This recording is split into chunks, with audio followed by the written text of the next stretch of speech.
separation is one of the biggest deep-seated fears that we have as human beings. And for children, it's even higher because they're more vulnerable. Welcome to the Baby Sleep Connection, a podcast that explores baby sleep and more through the lens of attachment and development. I'm your host, Heather Boyd. I'm a mom of 3, an occupational therapist, and a certified infant and family sleep specialist. If you are a tired parent who wants to support your baby sleep holistically, keep listening as we delve into approaches that go well beyond the usual strategies of wake windows and bedtime routines. Your baby's sleep is connected with so much more. If you're an allied health professional or a healthcare provider working with families of infants or very young children, you've probably come across families who are really struggling with their baby's sleep. But like most healthcare professionals, you're probably short on time, lack the resources, and you don't have a credible source of information to go to. The Foundations of Infant Sleep for Allied Health Professionals is my answer to those challenges. This is a 2-hour workshop, both live and recorded so that you can go at your own pace, where we go through the development of sleep, the evidence to support the various strategies to support sleep, and how you can help your families navigate this stage of parenting and this stage of infant development. Learn more by going to familysleep.ca/professional-workshop. Hope to see you there. Hi, and welcome back to the Baby Sleep Connection podcast. We're talking today about separation strategies that backfire. Now, arguably, there are a lot of separation strategies. In fact, whenever we're looking at separation, it can be a strategy that backfires for a lot of reasons. We're going to go through basically 3 pieces of separation-based advice I was given as a young parent that did not work. As I grew into my parenting, I learned why they didn't work, and I want to share them with you today so that you can avoid some of the buzz and the pressure to use separation to get your way out of meltdowns or difficult behavior or challenging parenting situations. You may recognize some of these, and if you do, I would love you to drop me a line and say, oh my gosh, I got that advice, or I tried that. I'd love to know what happened. If there's anyone that it didn't backfire on, I would love to hear. So I remember as a young parent hearing that if your kiddo is having a lot of challenges, hitting or yelling or upset, and they're not calming down, and either you need to step away to give yourself a break, or you're stepping away to try to somehow curtail this outpouring of big feelings, that you should step into the bathroom and shut the door and just wait there until they calm down. Now, as a young parent, and I think this happened when I had 2 kiddos, so I had a toddler and I had a baby in arms, and I was trying to manage a really long meltdown from my kiddo. Nothing was really de-escalating things. And I thought, well, this advice comes up over and over again. Just step in the bathroom and shut the door and wait. Well, I'm going to tell you that our bathroom door felt like it was going to come off the hinges. That wall, that door between my child and me did not de-escalate things at all. It went the opposite direction. I did not get where I was hoping to go with that strategy. Now, intuitively, I knew it wasn't going to work. I thought, I know my kiddo. I know that when he's upset, he needs me near, even if he's having an exceptionally physical time. And separating via that bathroom door was not my choicest, best moment in parenting. But I know that that advice is out there, and I want to talk about it because I think what is so difficult for parents, especially with the inundation of information and advice and strategies we have, is some of these strategies that we hear about do not fit well at all with what we know about development, what we know about attachment, and as a parent, what you know about your child. Now, the second piece of advice I got that was in a similar vein and backfired just as poorly was that if in a car your kiddos are being too loud for you to drive safely, or too boisterous, or too whatever, they're arguing and nobody's stopping, is to pull over and step out of the car and walk around the car. The idea was that you would calm yourself down, that your child would have a moment to pause and cool off as well. But we have to remember that separation is one of the biggest deep-seated fears that we have as human beings. And for children, it's even higher because they're more vulnerable. They need us for more.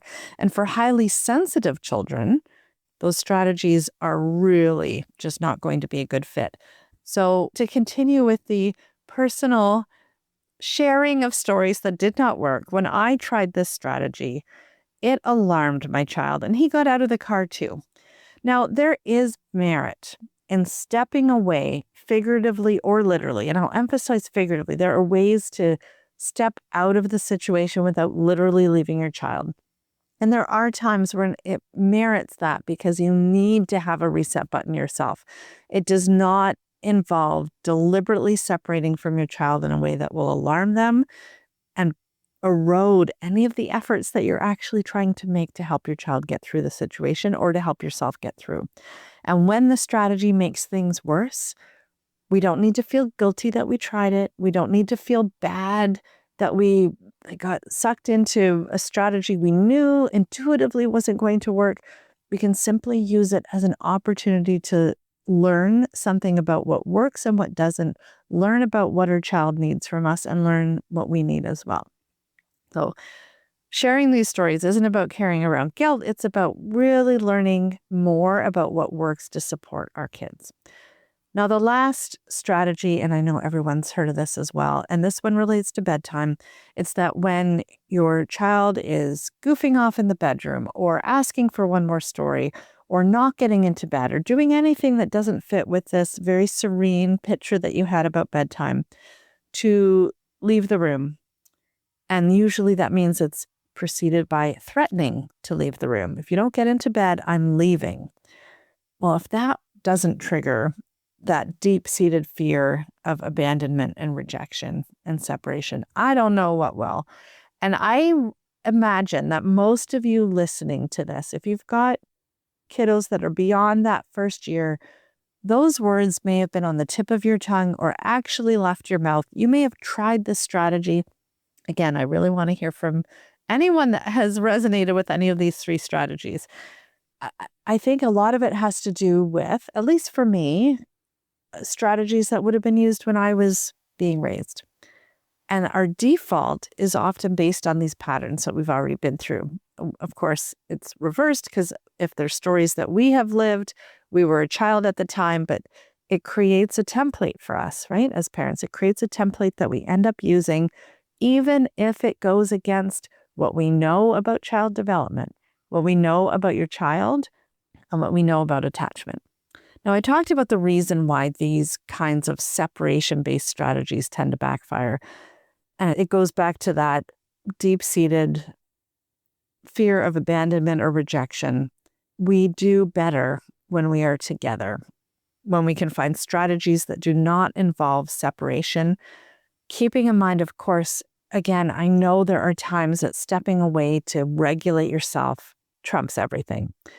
I know there are times when you may be feeling so dysregulated and so overwhelmed that finding some way to separate or step away is extremely valuable in the big picture to getting through. Keep in mind that if you are doing it for you, find a way to soften that separation for your child.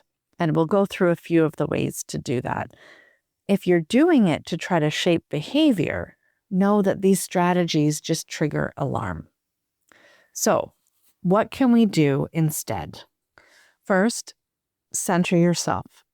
It is helpful to have a toolbox of strategies that helps you self-regulate, because however you show up as a parent, that's going to be your ceiling for co-regulation with your child. So whether that is through breath, and remember, you have your breath with you all the time. Whether it is through a mantra or a phrase that you can say over and over to yourself. And there are some wonderful phrases and mantras out there. One of the most common ones, or the best well-known ones, is, "My child is not giving me a hard time. They are having a hard time."